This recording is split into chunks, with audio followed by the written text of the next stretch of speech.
Hello! Hare Krishna. ఈరోజు మనము క్రిమి గురించి మాట్లాడుకుందాం. మీరందరికీ తెలుసు కదా! క్రిమి అంటే క్రిములు అని అర్థం. అయితే ఆయుర్వేదంలో గూడా సంస్కృతంలో క్రిమి అంటే ఏదైనా ఒక పరాన్నజీవి. అయితే ఇక్కడ ఆయుర్వేదంలో ఏం చెప్తారంటే క్రిములు 2 రకాలు. ఒకటి బాహ్య క్రిములు, రెండోది అంతర క్రిములు. బాహ్యంగా ఉండేటువంటి క్రిములు మీకు తెలుసు ఫంగల్‌కి సంబంధించిన ఇన్ఫెక్షన్స్ కావచ్చు. అది ఆయుర్వేదంలో చాలా సార్లు, చాలా రకాలుగా, చాలా ఏరియాలలో చాలామంది శాస్త్రకారులు చెప్పారనమాట. సో, ఇక్కడ బయట ఉన్న క్రిమి మనం కనబడుతుంది, తెలుస్తుంది. మన గోర్లు పుచ్చిపోవడం కావచ్చు, ఇట్లాంటివి మనం చూస్తాం కదా! అయితే అంతర క్రిమి గురించి ఈరోజు మాట్లాడదాం. అంతర క్రిమి అంటే మన యొక్క శరీరం లోపల భాగాలలో ఉండే క్రిములనమాట. మళ్ళీ అందులో 2 రకాలుంటాయి. ఒకటొచ్చేసి రక్తంలో తిరుగాడే క్రిములు, రెండవది పేగులలో తిరుగాడే క్రిములు. ఇవి 2 రకాలు మళ్ళీ. సో, రక్తంలో తిరుగాడే క్రిములలో మీకు తెలుసు ఆహ్, ఫాషియాలా హెపాటికా అని చెప్పి అది లివర్ పరాన్నజీవి. అది చాలా మందికి చూస్తూ ఉంటాం మనము. తర్వాత హైడాటిడ్ సిస్ట్ అని చెప్పి ఎవరైతే కుక్కలను పెంచే వాళ్ళు ఉంటారో, ఆ కుక్కలను పెంచే వాళ్ళకు చాలా ప్రమాదం ఉంటుందండి. చాలా మందికి తెలీదు. నేను చాలా మందికి లివర్ హైడాటిడ్ సిస్ట్స్ అంటారు.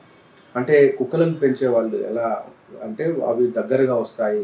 వాటి యొక్క ఎంగిలి గానీ, వాటి యొక్క స్రావాలు అంటే మలమూత్రాలు మనకు మనం తీసుకునేటువంటి ఆహార పదార్థాలు చేతులు సరిగ్గా కడుక్కోకుండా మనము నోట్లో ఏదైనా పెట్టినప్పుడు ఆ యొక్క కుక్కల నుంచి వచ్చేటువంటి స్రావాల ద్వారా వచ్చేటువంటి క్రిములు ఇవి ఏం చేస్తాయంటే మన కడుపులోకి వెళ్ళిపోతాయి. వెళ్ళిపోయి హైడాటిడ్ సిస్ట్ అని చెప్పి ఏర్పడతాయి ఆ క్రిములు. సో, ఇది ఒక రకమైన అత్యంత భయంకరమైన ఒక ప్లాటీ హెల్మెంతిస్ అండ్ నిమాట్ హెల్మెంతిస్ అని 2 రకాల జీవులనమాట. సో, ఇక్కడ నిమాట్ హెల్మెంతిస్ అంటే నిమటోడ్స్ అంటారు వాటినే.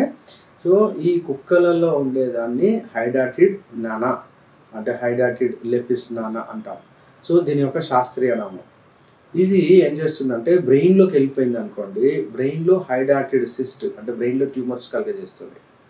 ఇక్కడ ఇంకొకటి లివర్‌లో కలుగజేసేదొచ్చేసి లివర్‌ను కుళ్ళింపజేస్తుందనమాట. చాలామంది సఫరర్స్ యాక్చువల్‌గా ఇది ఎవ్వరికీ తెలియని విషయం.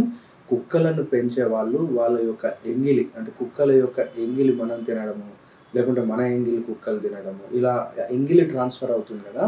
అప్పుడు మనకి ఈ యొక్క జబ్బొస్తుంది. సో, ఇక్కడ మనం ఈరోజు మాట్లాడుకునేటువంటి అంతర పరాన్న జీవులలో వీటిని ఎలా తగ్గించుకోవచ్చు? ఎలా కంట్రోల్ చేసుకోవచ్చు అంటే ఆయుర్వేదంలో విడంగాది చూర్ణం అని చెప్పి ఉంటుంది. విడంగాలు తెలుసు కదా! వాయు విడంగాలు. సో, ఈ వాయు విడంగాలు చాలా బాగా పనిచేస్తాయండి. లేకుంటే క్రిమి ముద్గర రస్ అని ఉంటుంది. సో, క్రిమి ముద్గర రస్ అంటే ఆయుర్వేద షాప్‌లలో దొరుకుతుంది. కానీ ఎవరైనా క్వాలిఫైడ్ ఆయుర్వేద డాక్టర్ గారి పర్యవేక్షణలోనే మనం తీసుకోవాలి. లేకపోతే బెస్ట్ ఆప్షన్ ఏంటంటే వీక్లీ వన్స్ మనము వేప ముద్దలను దంచుకొని ఒక చిన్న చిన్న సైజు ఉసిరికాయ అంత పెద్ద సైజు ఉసిరికాయ అంత సైజు వేప ఆకులను బాగా మెత్తగా దంచి దాన్ని ముద్దలాగా వేసుకొని డైరెక్ట్ ఆకుతో సహా ముద్దను మింగాలన్నమాట. అది వీక్లీ వన్స్ ఎవ్రీ సండే చేసుకోవాలి. అట్లా ఒక 4 వారాలు కనుక చేసుకుంటే మనకు ఆ యొక్క క్రిమి యొక్క లక్షణాలు అంటే అవి వాటి యొక్క గుడ్లు కానీ, లార్వాలు కానీ పెద్ద సైజు జీవులున్నా కూడా చనిపోతాయి. అయితే వీటి యొక్క లక్షణాలు మనం చర్చిద్దాం. క్రిమి ఉన్నప్పుడు ఏం జరుగుతుందంటే పిల్లలలో తరచుగా బాగా జబ్బు పడడము, ఇమ్యూనిటీ ఇష్యూస్ రావడము, ఇంకా దగ్గు, జలుబు రావడం, జ్వరం రావడం, లేకపోతే పొట్టంతా ఉబ్బినట్టుగా ఉండడం, పాలిపోయినట్టుగా ఉండడం. మనం ఇది గుర్తుపట్టొచ్చు. పెదవులు పాలిపోయినట్టు, నాలుక పాలిపోయినట్టు, కళ్ళు తెల్లగా అయిపోతాయి. తెల్లగా గాజు కళ్ళలాగా అయిపోతాయన్నమాట. తర్వాత నీరసం అన్నమాట. వాళ్ళు పని చేయలేరు, పరిగెత్తలేరు, ఆటలాడుకోలేరు, పొట్ట బాగా ఉబ్బి ఉంటుంది, కాళ్ళు చేతులు సన్నంగా ఉంటాయి. ఇవన్నీ వీటి యొక్క లక్షణాలన్నమాట.